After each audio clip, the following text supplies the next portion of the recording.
ఇందాకడే వీడియోలో coupons check చేసుకుని apply చేసుకోమని చెప్పాను కదా. ఇన్ కేస్ మీకు కనుక ఎప్పుడైనా బై మిస్టేక్లీ మీరు కనుక అలాంటి కూపన్ అప్లై చేసేసి ఉంటే, ఆ ఆర్డర్లో మీకు ఒక 3-4 ప్రొడక్ట్స్ మీరు ఆర్డర్ చేసుకొని ఉంటే, సో రిమైనింగ్ ప్రొడక్ట్స్ మీరు రిసీవ్ చేసుకున్న తర్వాత మళ్ళీ మీరు ఒకవేళ మీకు నచ్చకపోతే మీరు రిటర్న్ చేయలేరు. బట్ మీకు ముందే ఈ ఇన్ఫర్మేషన్ తెలిసింది, మీరు నో రిటర్న్ కూపన్ అప్లై చేసుకున్నారు కాబట్టి మీరు రిటర్న్ చేయలేరు. సో ఓన్లీ ఎక్స్చేంజ్ మాత్రమే చేసుకోగలరు. కాబట్టి మీరు ఏం చేస్తారంటే, నేనేం చేశానంటే, సో వచ్చే ప్రొడక్ట్స్ నాకు నచ్చుతాయో లేదో తెలియదు. ఒకవేళ నేను తీసుకున్నాను అనుకోండి, మళ్ళీ నేను దాన్ని రిటర్న్ చేయడానికి లేదు, ఓన్లీ ఎక్స్చేంజ్ మాత్రమే చేసుకోవాలి. ఎందుకు వచ్చింది అని చెప్పేసి నేనేం చేశానంటే, డెలివరీ అటెంప్ట్ చేసేటప్పుడే నేను రిసీవ్ చేసుకోకుండా ఎప్పుడైతే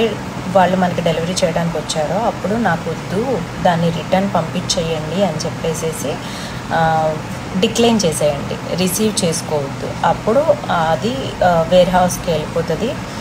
సో రిటర్న్ వెళ్ళిపోతుంది. మళ్ళీ మీ అమౌంట్ ఏదైతే ఉందో మళ్ళీ మీకు రీఇనిషియేట్ చేసేస్తారు, రిఫండ్ ఇనిషియేట్ చేసేస్తారు. సో మళ్ళీ మీరు ఆర్డర్ చేసుకోండి. అప్పుడు ఆ కూపన్ని జాగ్రత్తగా చూసి అప్లై చేసుకోండి. That's it.